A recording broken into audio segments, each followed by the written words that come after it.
Pero vamos a ver qué fue lo que llevó a que el Señor estuviera como acusado. El Señor Jesús nace en Belén, de Judea. Él nace en esa ciudad, pero no pasa su infancia allí. Desde muy pequeño es perseguido por Herodes, porque Herodes temía ser desplazado, ya que decían que iban a nacer el rey, y desde pequeño empezó la persecución. Los papás de Jesús tuvieron que llevarlo a Egipto, después se devuelven, pero se quedan en Galilea, y allí pasa Jesús, queda a vivirse allí en Galilea, específicamente en una pequeña aldea llamada Nazaret. Como ya lo indiqué, Nazaret era una pequeña aldea, y por lo mismo las personas que estaban allí no eran reconocidas, más bien eran subestimadas. Cuando el Señor Jesús comienza a crecer, sus primeros pasos los podemos notar en los evangelios, cuando Él aparece en el templo. No hay muchos textos en el evangelio que no hablen sobre la infancia de Jesús. No lo hay. Solamente podemos ver que a la edad de 12 años sus papás los consiguen en el templo, y Él decía: yo estaba en la casa de mi padre. Me era necesario estar en la casa de mi padre. El Señor Jesús continúa, sigue creciendo, llega a la edad de 30 años, y ya había alguien que estaba preparando el camino para Jesús. Era Juan el Bautista, siguiendo las profecías que conocemos del profeta Isaías, de Zacarías, de que iba a venir un Salvador y de que alguien iba a preparar el camino. Dice la palabra: voz del que clama en el desierto. Eso fue Juan el Bautista. A la edad de 30 años comienza formalmente el ministerio de nuestro Señor Jesús, y comienza a hacer milagros, prodigios, y eso comienza a generar alarma entre las autoridades del momento, las autoridades judías del momento. Y la gente se impresionaba porque decían: es de Nazaret, Jesús de Nazaret. Pero de Nazaret no puede ser el que estamos esperando, no puede ser, porque ellos esperaban a que el Mesías viniera de un linaje prestigioso, de una ciudad con renombre, y Nazaret no era el caso. Eso no detuvo al Señor Jesús. Él continúa, incluso cuando empieza a formar a sus discípulos. Hay uno en específico, que es Natanael, está en los evangelios, que dice: ¿de Nazaret puede venir algo bueno? Y creo que los que estamos aquí sabemos que sí pudo salir algo bueno de Nazaret. Y gracias a eso es que nosotros, cuando estamos en Cristo, también podemos ser transformados. Continúa el Señor Jesús haciendo su obra con sus discípulos, ya los escoge formalmente, y todas las cosas que Él empezó a hacer empieza a incomodar y empieza a sentirse como una amenaza para esas autoridades. Empieza a tener ciertas conductas que ya las vamos a profundizar más adelante. Para ellos, conductas impropias. Él era judío, y como judío ellos esperaban que se comportara y por lo tanto que respetara tanto las leyes como las tradiciones judías. Y el Señor Jesús iba más allá, porque si bien para el Señor la ley era importante, más importante aún era ayudar al que necesitaba. Entonces, conductas como sanar en el día de reposo, eso alteraba a las autoridades del momento. Como comer sin lavarse las manos, también alteraba a las autoridades del momento. Entonces ya él era una amenaza, y ya estaba siendo vigilado por ellos, observado. Continúa el Señor Jesús, Él no para, eso no lo detienen, Él tenía conocimiento, y no tuvo tabúes para decirle a las autoridades del momento, entre ellos fariseos, saduceos y escribas, para decirles las cosas, para hacerles claro. Y la forma también, las expresiones que nuestro Señor utilizaba, para ellos también fueron ofensivas. Llegó a llamarlos hipócritas. Y les decía, o sea, con una voz pública, delante de todos, hagan lo que ellos dicen, pero no hagan lo que ellos hacen. ¿Por qué? Los comparaba con la levadura. Entonces, todas esas cosas ya los fariseos necesitaban tomar cartas en el asunto. Ellos no podían permitir que eso siguiera avanzando. Y se comenzó a fraguar un proceso que más adelante vamos a explicar en contra del Señor. Y bueno, para darle continuidad, vamos a pasar a mi hermano, que va a explicar brevemente ese proceso. Buenas noches, hermanos, Dios les bendiga. Yo también soy cristiano, yo también soy creyente. Para nadie es fácil pasar un proceso judicial. Quizás algunos de los que estén presentes acá hayan tenido algún familiar implicado en algún proceso judicial. Y si es penal, créanme que no es nada fácil pasar por ese proceso, porque normalmente una persona que está en proceso judicial penal, no solamente está detenida la persona que cometió el hecho, sino que toda la familia, todo su círculo familiar es afectado por esta persona que está privada de libertad. Todo lo que tiene que ver con las visitas, la comida, el agua, las presentaciones, los recursos, implica un desgaste para la familia, no solamente para el reo. En el caso de Jesús, el proceso judicial está descrito en los evangelios. Tenemos 4 evangelios que describen lo que fue el proceso judicial de Jesús. Cada vez que nosotros estamos frente a un hecho, cualquier hecho, siempre va a haber pruebas con respecto a ese hecho. Tenemos testigos, videos, audios, fotos, escritos, llamadas. Hay muchas pruebas que podemos utilizar como elementos. En el caso de Jesús tenemos estos escritos, estos 4 evangelios. Hay otros escritos a los cuales también podemos hacer referencia de historiadores y de arqueología, pero básicamente la historia de Jesús y su proceso están descritos en los evangelios. Entonces, hablando de los evangelios, vemos que el proceso de Jesús inició una vez que él ya se ganó ese odio de parte de las autoridades judías. Comenzó un proceso de complot en contra de él y necesitaban pues elementos de prueba para hacerle un seguimiento y lograrle quitarle la vida. Inicia con la traición de Judas. Judas decide venderlo, decide vender su testimonio en contra de Jesús y guía a las autoridades al huerto de Getsemaní, donde está el Señor con sus discípulos orando, pidiéndole al Padre, decidiendo si tomaba la copa o no. Allí en ese huerto de Getsemaní fue donde el Señor tomó la decisión de no hacer su voluntad, sino hacer la voluntad del Padre.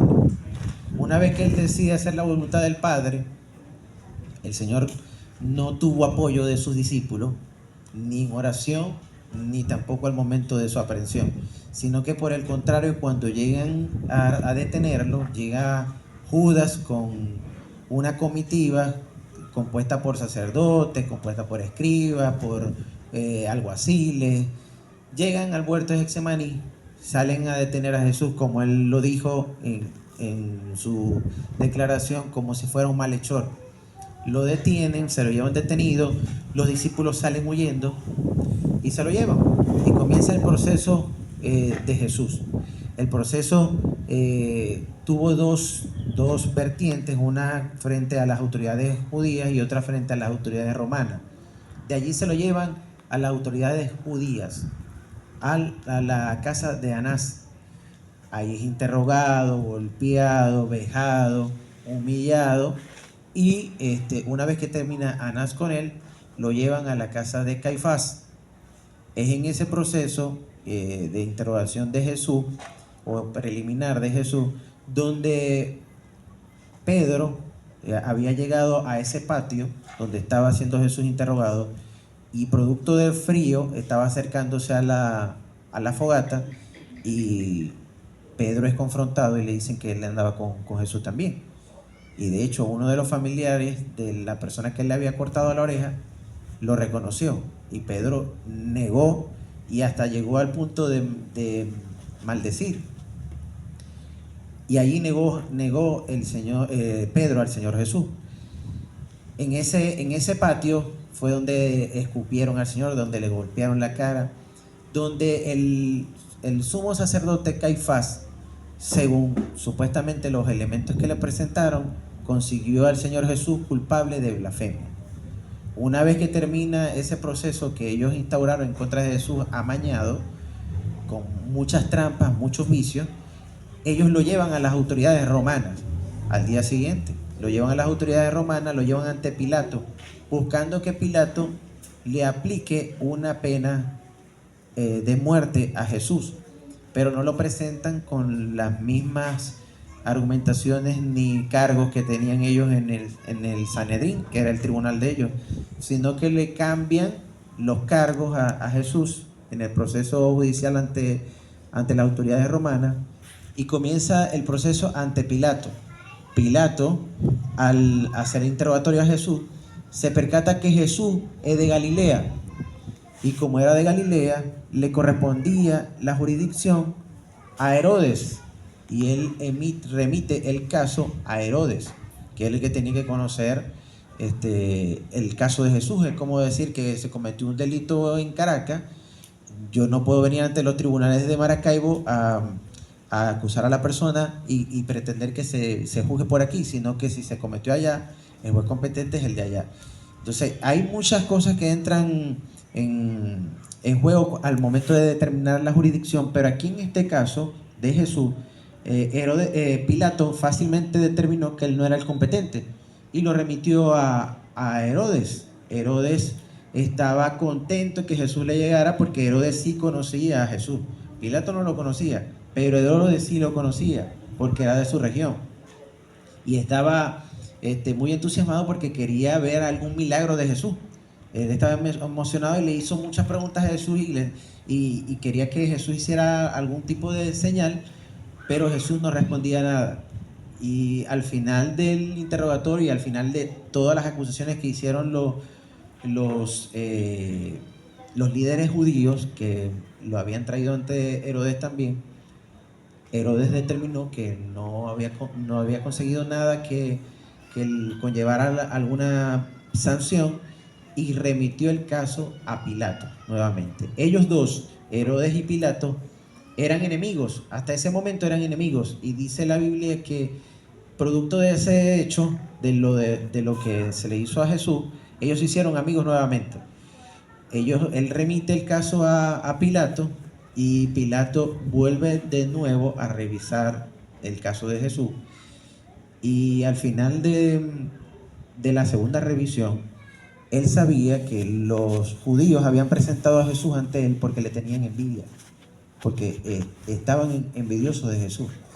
Y él estaba buscando la forma de ayudar a Jesús y que no fuera muerto. Y precisamente por eso le dijo aquí, yo no veo ningún elemento de culpabilidad, yo lo considero inocente, lo voy a azotar de todas maneras, para congraciarse con ellos. Lo azota. Y una vez que lo termina de azotar, lo saca al patio para que ellos lo vean. Y cuando ellos lo ven, vuelven a insistir en pedirle la crucifixión a Pilato. Pilato, como estaban en el marco de la fiesta de la Pascua, como lo leyó el hermano al inicio, Pilato tenía la posibilidad de soltar a un prisionero. Y dijo, bueno, vamos a hacer este último intento, vamos a soltar a este prisionero entonces, vamos a ponerlo a elegir entre él y una persona con muy mala reputación, Barrabás, que era un homicida, insurrecto, ladrón, de todo tenía. Y lo pone a elegir, pero ellos eligieron a Barrabás. No le quedó de otra a Pilato que decidir, pero él no quería decidir, ya que la esposa de él le había dicho que no tuviera nada que ver con la muerte de ese justo. Y él entonces hace este gesto de lavarse las manos. Se lava las manos y dice que la decisión no la va a tomar él y le delega esa decisión al pueblo y el pueblo decide que sí, que lo iban a crucificar. Entrega a Jesús a ellos para que hagan con él lo que querían y entonces comienza el proceso de padecimiento de Jesús. Termina el proceso judicial y comienza entonces el proceso de padecimiento de Jesús para ya ir caminando a la cruz del Calvario. Amén. Escuchando sobre este caso del arresto de Jesús, surgen varias interrogantes. Y tengo una pregunta para la hermana Vanessa. Hermana Vanessa, desde la perspectiva del derecho moderno y el derecho romano judío de la época, ¿el juicio a Jesucristo fue una farsa judicial? Ok, desde tres perspectivas. Desde la perspectiva romana, desde la perspectiva judía y desde la perspectiva moderna. Vamos primero con la perspectiva judía. Según la ley judía, existían ciertos procedimientos que debían respetarse en un juicio capital, como la provisión de jugar de noche. Y leemos en los evangelios que eso sucedió así. Él fue aprehendido de noche y tuvo un primer juicio de noche en la casa de Anás, como lo refería mi hermano. Otra era la necesidad de testigos presenciales. Había que haber testigos presenciales, que no hubo testigos presenciales en ese momento. Y derecho a la defensa. Esas tres garantías, por decirlo así, fueron violadas en el caso del Señor Jesús. Y los evangelios así lo refieren, que algunas de estas normas fueron violadas, como el juicio nocturno y la rapidez. Hubo un juicio sumario, fue todo muy rápido. Y mi hermano aquí, que es penalista, sabe que generalmente no es así. Aunque hay un principio de celeridad procesal, los procesos son sumamente tardíos y al contrario, son diferidos. En su mayoría siempre son diferidos y el proceso se alarga. Pero en el caso del Señor Jesús no, fue un juicio sumario, fue muy rápido. Entonces podemos afirmar que en el caso de la perspectiva judía hubo muchas cosas que no se cumplieron, que se irrespetaron. Por lo tanto, allí hubo fallas en ese proceso. En cuanto a la perspectiva del derecho romano, también habían formalidades procesales que debían cumplirse, como haber una acusación formal, presentación de pruebas y también derecho a la defensa. Pero la jurisdicción romana se limitaba exclusivamente a investigar delitos que fueran en contra de ellos. Algunos de esos delitos eran la sedición o la rebelión. Como podemos observar, esos tres aspectos, acusación formal, presentación de pruebas y derecho a la defensa, tampoco se cumplió en la parte romana. Y en cuanto al derecho moderno, estamos hablando de hoy en día, cuando nosotros leemos la Constitución, principalmente, en su artículo 49, ella nos refleja lo que es el debido proceso. Y el debido proceso refiere a una serie de garantías fundamentales para el acusado. Entre esas garantías está tener un juicio público y justo, está la presunción de inocencia, está que debe ser juzgado por tribunales imparciales, está de que cualquier acusado no está obligado a declarar en contra de sí mismo, y todas esas cosas, cuando las leemos, fueron violentadas en el caso de Jesús. Entonces, podemos afirmar que tanto en el derecho judío, en el derecho moderno y en el derecho romano, efectivamente hubo una farsa judicial.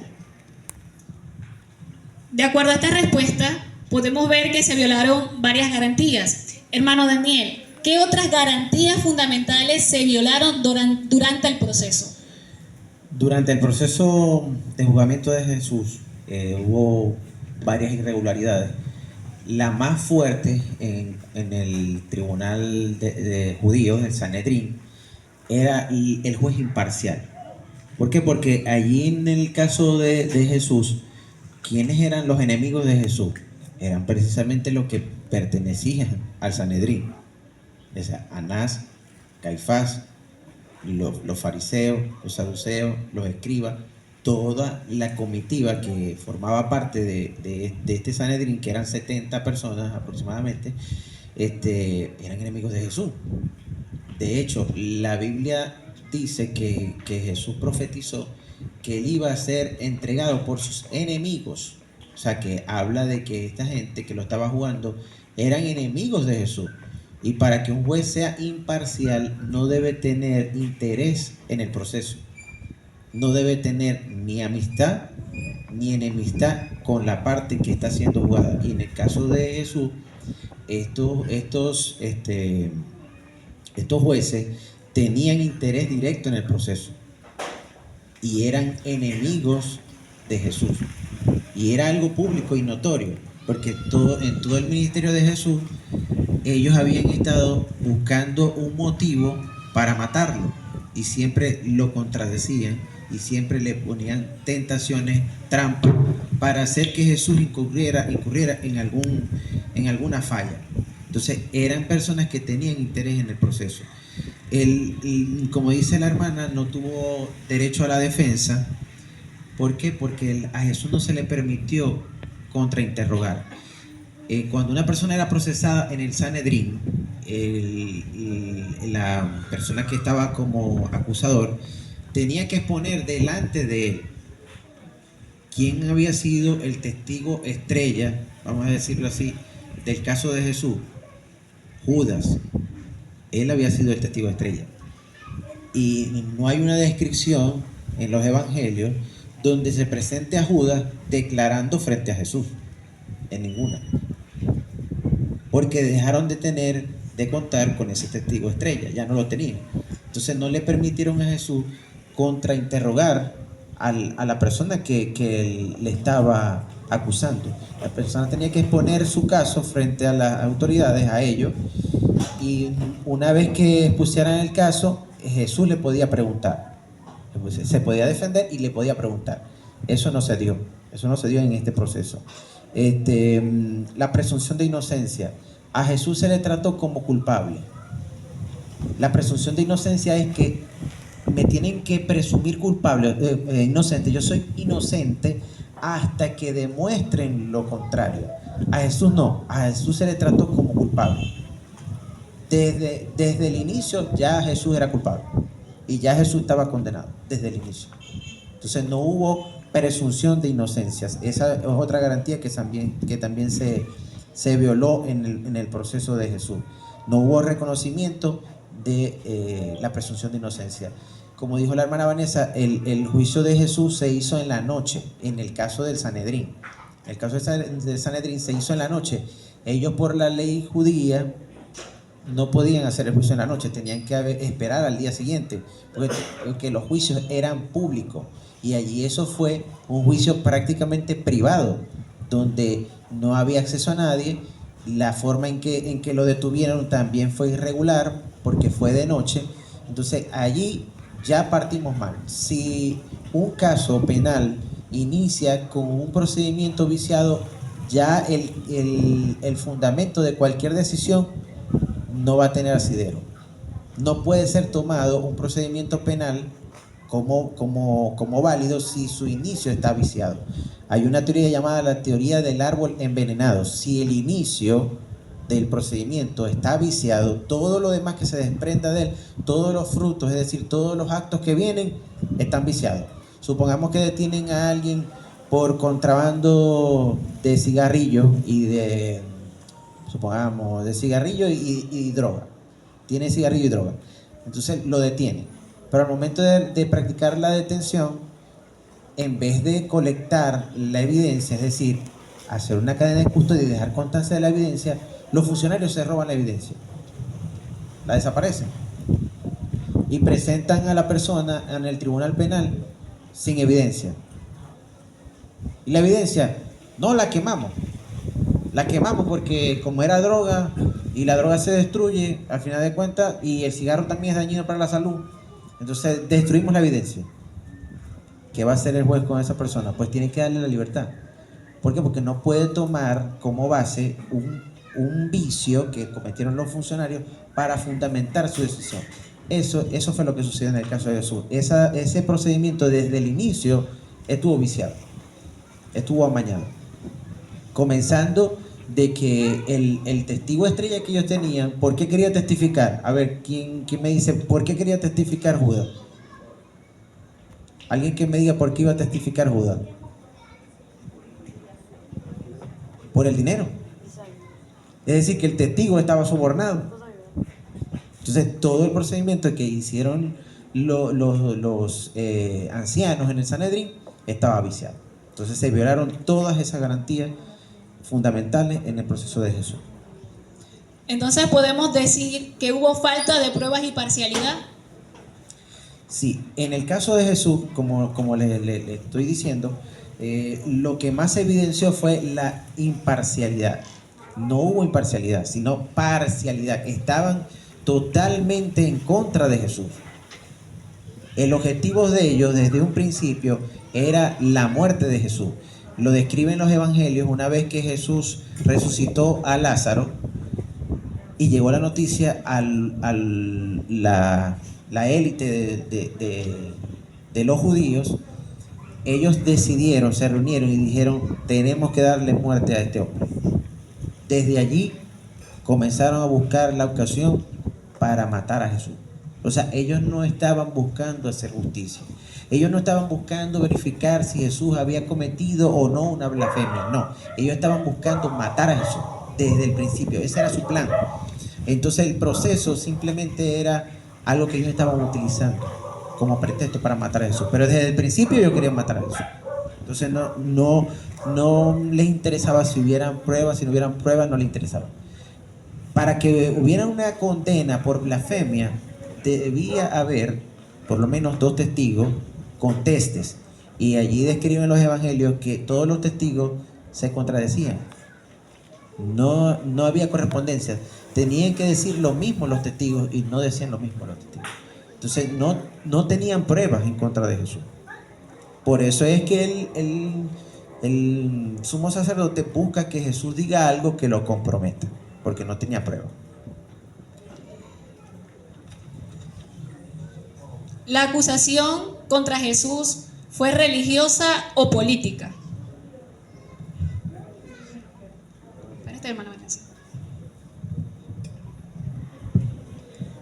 Bueno, la acusación tuvo 2 dimensiones: una acusación religiosa y una acusación política. Expliquemos ambas. En cuanto a la acusación religiosa, fue desde la perspectiva de las autoridades judías. La acusación principal era que Jesús se declaraba el Hijo de Dios o el Mesías. Y para ellos eso era considerado una blasfemia según su ley. Esto constituía una amenaza real para su religión y para las actividades que ellos realizaban, ya que ponía en cuestión a ellos, los ponía en cuestión a ellos como autoridad, los ponía en tela de juicio. Y con respecto a la acusación política, desde el punto de vista romano, la acusación que justificó la condena de Jesús fue la de proclamarse rey de los judíos. En este caso fue la sedición o rebelión como tal. Esto era considerado para los romanos una amenaza, porque cualquier cosa que fuera en contra del orden público, eso era considerado para los romanos un delito grave. Y Jesús, cuando llega a ellos acusado por sedición o por rebelión, ellos para eso es que le prestan atención, y después de revisar todo el proceso y de devolverlo, pero después de decidir Pilato ejecutar la sentencia, lo hace por sedición. Ese es el delito de la acusación política. Entonces podemos decir, en resumen, de que la acusación por las que pasó el Señor Jesucristo fueron 2, tanto religiosas como políticas. Religiosas ante el Sanedrín por blasfemia, y ante el Imperio Romano por sedición. De acuerdo a lo que los hermanos han explicado, podemos ver que se violó el derecho a la presunción de inocencia. Entonces, hermano Daniel, ¿fue la justicia la que condenó a Jesús? La palabra justicia es darle a cada quien lo que se merece. Eso es la justicia. Y en el caso de Jesús no se hizo justicia, porque él, cuando estuvo en el proceso, tanto en el Sanedrín como en juzgado de Pilato como en el de Herodes, ¿cómo lo consiguieron? Inocente. Ese fue el veredicto, inocente. Las autoridades judías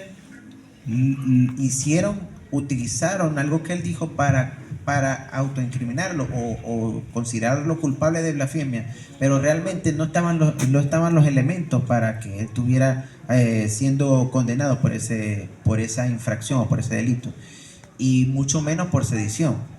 Entonces, lo que ellos utilizaron fue una manipulación política para utilizar el sistema en contra de un enemigo de ellos.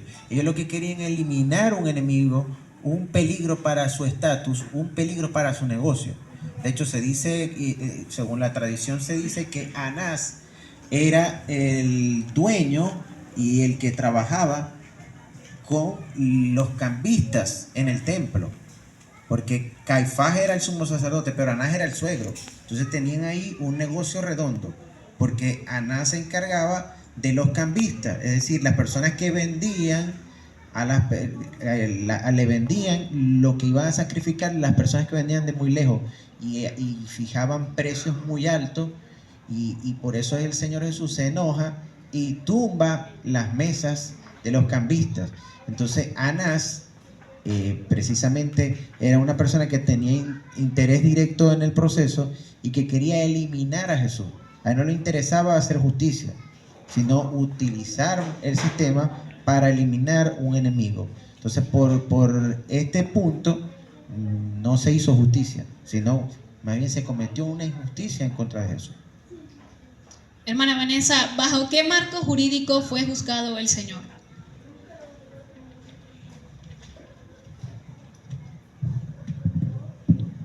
Ok, el Señor Jesús fue juzgado bajo dos marcos jurídicos. Bueno, ya hablamos con respecto a las acusaciones religiosas y políticas, y por eso también se refieren los marcos jurídicos. El primer juicio fue ante el Sanedrín, era el Tribunal Supremo Religioso y Judicial de Jerusalén. Este tribunal aplicaba la ley judía, la Torá y la tradición interpretativa, o lo que es lo mismo, el Talmud o la Misna. Por ejemplo, lo de juzgar de noche en los evangelios o en toda la palabra no aparece como tal, pero cuando profundizamos en el tema nos damos cuenta que lo podemos conseguir en el Talmud, que eso forma parte de la tradición judía. Por lo tanto, era aplicable, debía cumplirse, y en el caso del Señor Jesús no se cumplió. En este marco se le juzgó por acusaciones religiosas, principalmente blasfemia, por proclamarse el Hijo de Dios o el Mesías. Con respecto al otro marco, es el marco jurídico romano. Luego Jesús es llevado hacia Poncio Pilato, que era, en este momento, él detentaba 3 cargos. Era considerado pretor, era considerado procurador y era el gobernador también de paso. Pilato tenía la autoridad para juzgar y sentenciar en asuntos que involucraban la seguridad del Imperio Romano. Como mencionamos, el Señor Jesús era considerado una amenaza para ellos porque alteraba el orden según ellos. Especialmente por la naturaleza de delitos políticos. Entre eso estaba la sedición, que fue el delito por el cual ellos admitieron. Bajo el derecho romano, el Señor Jesús fue acusado por proclamarse rey de los judíos.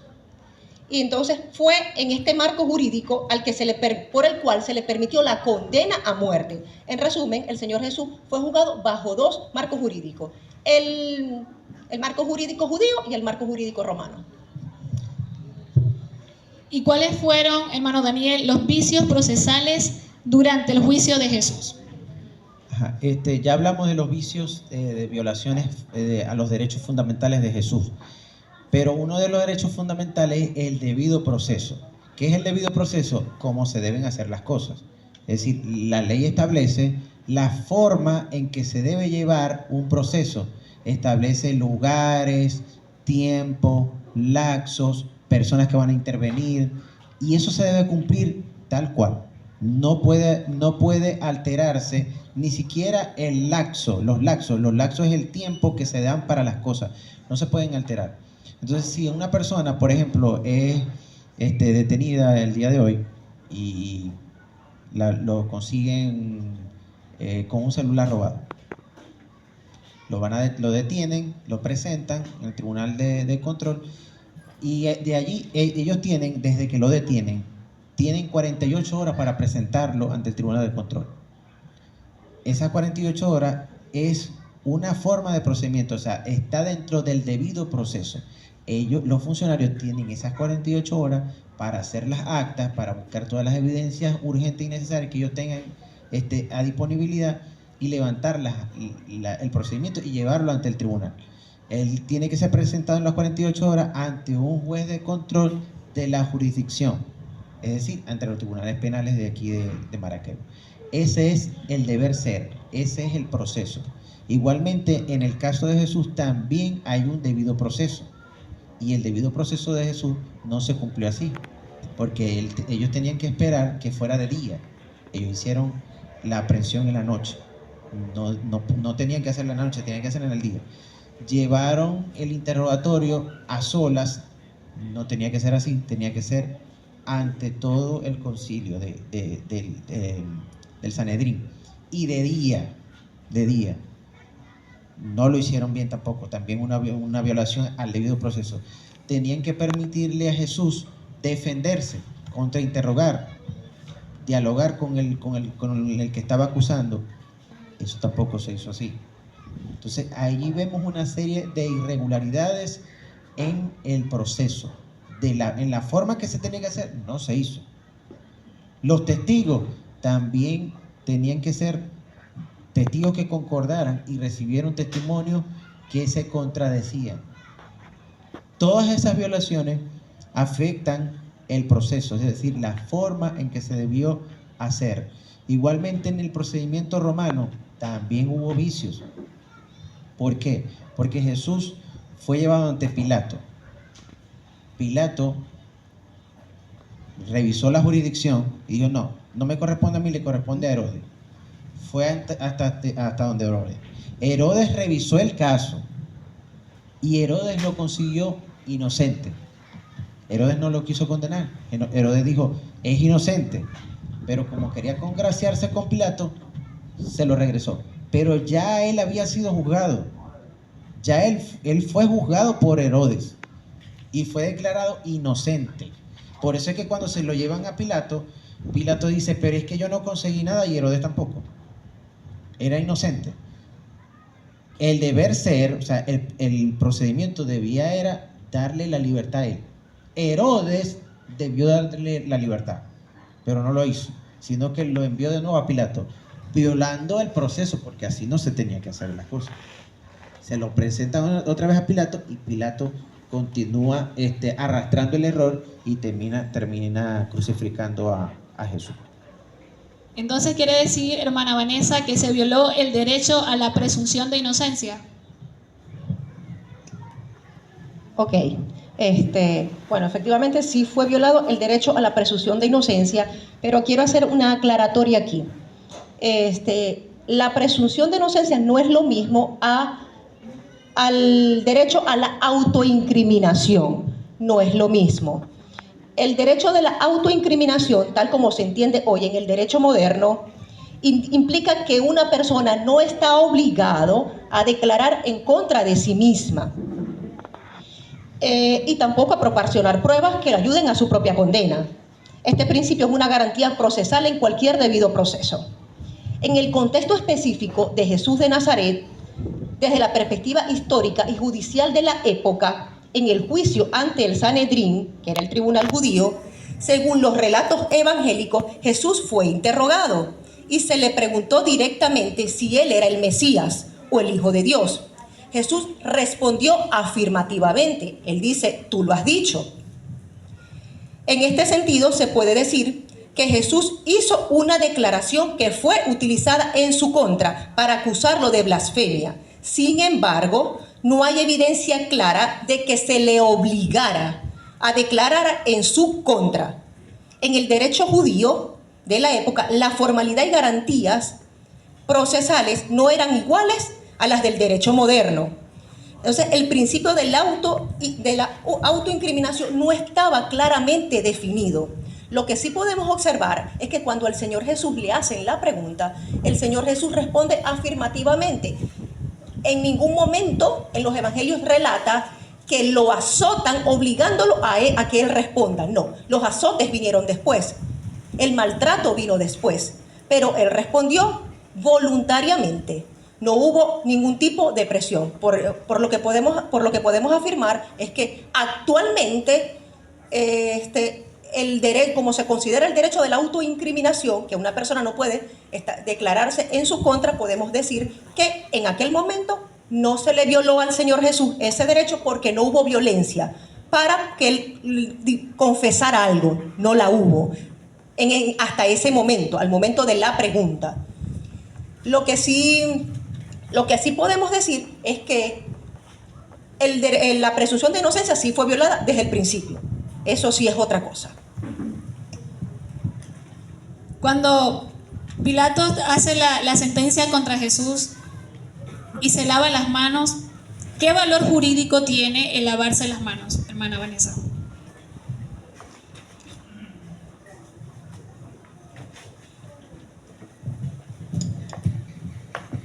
Ok. El acto de lavarse las manos realizado por Poncio Pilato como un valor jurídico como tal no lo posee porque no estaba tipificado en ninguna ley judía. Lo que es un símbolo de Poncio Pilato de eximirse de responsabilidad, no de transferir la responsabilidad. No es que me estoy lavando las manos y los culpables son estos, no. Simplemente es, yo no consigo ninguna condena en él, ninguna falla en él, pero cedo a la presión popular y a las autoridades judías. Eso fue lo que a él lo terminó, lo que hizo, el detonante para que él terminara ejecutando la sentencia capital, la sentencia por crucifixión a muerte. Pero es un símbolo, no tiene ningún valor jurídico, no está tipificado en la ley judía. Hermano Daniel, ¿cómo el poder instrumentaliza la justicia? El poder y las personas que están en posición de poder, no solamente en Venezuela y fuera de Venezuela y en cualquier país, pueden utilizar la justicia y las leyes en beneficio propio. No debería ser así, pero se utiliza. Y yo sé que nosotros que vivimos aquí en Venezuela, en algún momento hemos visto cómo la justicia es utilizada como un arma. Las leyes son utilizadas a veces como un arma en contra de los demás. Entonces, en el caso de Jesús, precisamente los judíos utilizaron la justicia como un arma. Las leyes la utilizaron como un arma en contra de Jesús. Los dos procedimientos los utilizaron como un arma para destruir a su enemigo. Era un disidente, era una persona que le estaba causando molestia, que estaba atentando en contra de sus intereses, en contra de su negocio. Entonces tenían que sacarlo del camino de alguna manera. Y utilizaron los procedimientos, tanto religiosos como políticos, para sacar a Jesús del medio. Y en el caso de los involucrados, todos se beneficiaron. Los líderes judíos se beneficiaron porque eliminaron a Jesús. Pilato se benefició porque se congració con los líderes judíos. Pilato era un procurador. ¿Qué era un procurador? Era una persona que era enviada por el Imperio Romano a una zona donde había insurrecciones, donde era una zona conflictiva. Entonces Pilato utilizó el caso de Jesús para crear una justicia y una convivencia sana entre ellos. Es decir, se congració con ellos. Por eso es que Pilato cede. Esa es una de las razones de fondo por las que Pilato cede a condenar a Jesús, porque también iba a obtener algo a cambio. Herodes también se congració con Pilato y dice la Biblia que desde ese momento volvieron a ser amigos porque eran enemigos. Se hicieron amigos nuevamente Herodes y Pilato. Entonces utilizaron la justicia en beneficio propio. En vez de utilizarla para descubrir si realmente se había cometido un hecho punible, no, lo utilizaron en beneficio propio. Se supone que el proceso es la oportunidad donde se va a verificar y donde se dan todas las garantías y que la intención del proceso es buscar la verdad. Pero aquí nosotros vemos en el caso de Jesús que nunca el proceso fue utilizado para obtener la verdad, nunca. Siempre fue utilizado para eliminar a Jesús, porque ese era el objetivo de ellos. Entonces, efectivamente, la justicia fue utilizada como un instrumento en contra de Jesús. Amén. Hermana Vanessa, ¿la detención de Cristo fue legal o arbitraria? Ok, la legalidad de la arbitrariedad de la detención del Señor Jesús depende del marco jurídico en que se vaya a analizar. Desde el derecho judío de la época, la detención fue ordenada por las autoridades religiosas judías, específicamente el Sanedrín, para llevar a cabo un juicio por acusaciones religiosas, blasfemia. En ese contexto, la detención previa al juicio era una práctica común y permitida para asegurar la presencia del acusado. Tenía que aprenderse al acusado para poder interrogarlo.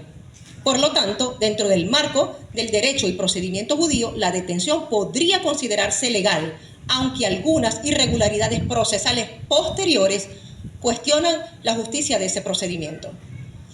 Desde el punto de vista del derecho romano, el Imperio Romano permitía la detención de personas sospechosas de delito, especialmente si había riesgo de alteración del orden público o de rebelión.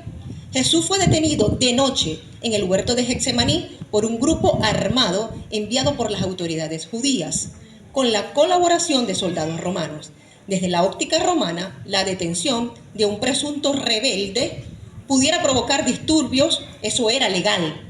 Sin embargo, la rapidez y circunstancias de la detención sin una orden formal pública y de noche puede considerarse irregular o arbitraria según los estándares modernos. Entonces podemos afirmar que la detención como tal al principio fue legal porque necesitaban la presencia del acusado para poder interrogarlo, pero todo lo que hicieron después vició todo el proceso. Entonces eso hace que la detención haya sido ilegal. Hermano Daniel, ¿la crucifixión era el castigo adecuado para la blasfemia? Aquí algo que había olvidado decirles, ¿no? Que en el proceso de Jesús, él fue sometido a maltrato, y eso es otra violación más, porque tanto en el Sanedrín como en el juzgado romano fue sometido al maltrato. En el caso del Sanedrín no podían maltratarlo y se fue sometido a maltrato, lo golpearon. Y en el caso de Pilato tenía algo que se llama el jus galli, que significa el poder de la espada. Es decir, que él podía prácticamente de forma arbitraria ejecutar a alguien. O sea, la forma y los derechos y las garantías que tenía una persona ante Pilato no eran los mismos de los que tenemos actualmente. Eran muy limitados, porque Pilato estaba puesto allí precisamente para controlar el sitio que era conflictivo. Entonces tenía unos poderes extraordinarios que no lo tiene un juez actual. Un juez actual tiene más restricciones por las leyes, pero él tenía más libertad para castigar a Jesús. Y por eso es que él lo castiga y lo voy a castigar y lo voy a soltar, porque así lo quiso, porque tenía esa facultad y ese poder. En el caso de Pilato, los del Sanedrín no tenían esa facultad de hacer ese tipo de torturas previa a una condena. No, ellos tenían que haber aplicado la sanción correspondiente a la blasfemia. Jesús fue acusado ante el Sanedrín por blasfemia. La pregunta de ella era cuál era si la crucifixión era adecuada a la blasfemia, y no era adecuada, porque la blasfemia era castigada, era con lapidación, según la Biblia, era por lapidación. Eso está en Deuteronomio. Tenía que ser lapidada la persona, es decir, muerta con piedras, a pedradas. Esa era la forma de ejecutarla.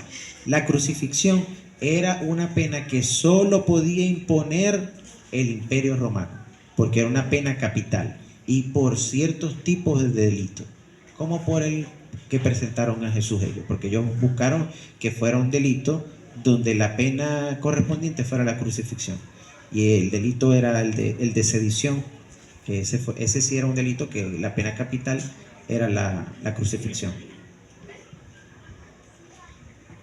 Hermana Vanessa, ¿cuáles fueron las conductas realizadas por Jesús por lo que fue considerado una amenaza? Ok. Bueno, como lo comenté al principio y dijimos que lo íbamos a profundizar más adelante, algunas de las conductas realizadas por el Señor Jesús era comer con personas que para el momento eran consideradas pecadores, y el Señor Jesús no tenía ningún tipo de limitación, ningún tipo de temor o de problema en sentarse a comer con ellos. Por eso fue duramente criticado, ya que para la ley judía, y como él era judío y debía acatar toda la ley judía, los judíos pensaban que si hacían eso se contaminaban. Entonces, eso ya era una conducta impropia para ellos. Lo otro era que el Señor Jesús manifestaba que era el Mesías, y eso desafiaba la autoridad religiosa para el momento, porque ellos no esperaban que el Mesías pudiera venir de una ciudad como Nazaret, por ejemplo. Otra cosa era que Jesús criticaba duramente a los líderes religiosos. Como lo dije al principio, no tenía ningún tipo de temor en llamarlos hipócritas, en señalarlos y decirles: no están haciendo lo correcto, saben mucho de leyes, pero al momento de la práctica no la aplican correctamente, y se los decía en su cara. Entonces eso los incomodaba y eso ya era considerado para ellos conductas inapropiadas. Otra cosa era la interpretación de las enseñanzas. El Señor Jesús decía que él tenía el poder para perdonar pecados, y eso era escandaloso para los líderes religiosos. Realizaba también actos simbólicos. Por ejemplo, la entrada a Jerusalén lo hizo como manifestaban las profecías el profeta Isaías, que lo iba a hacer en un pollino, en un burro. Y eso para ellos también fue escandaloso, porque decía: está haciendo todo lo que dicen las profecías, que iba a ser el Mesías, y no es el Mesías, decían los líderes religiosos. No puede ser el Mesías porque no cumple la ley. Y otra cosa que hizo fue expulsar a los cambistas del templo, porque lo estaban contaminando. Habían convertido la casa del Padre en un mercado, y él decía que la casa era casa de oración. Entonces, por todas esas cosas era considerado el Señor Jesús una amenaza, y sus conductas fueron obstáculos para los líderes religiosos. Hermano Daniel, ¿nos puede mencionar los delitos tipificados en la ley hebrea y romana por los cuales acusaron a Jesús? Los delitos tipificados en la ley judía y en la ley romana eran de diferente índole. Los de la ley judía eran religiosos. En el caso de Jesús le aplicaron la blasfemia, que tenía que ver con atentar contra Dios. La blasfemia, como vemos en el Antiguo Testamento, puede ser maldecir o insultar a Dios, profanar el nombre de Dios, atribuirse cualidades divinas, usar el nombre de Dios para hechicería o falso juramento.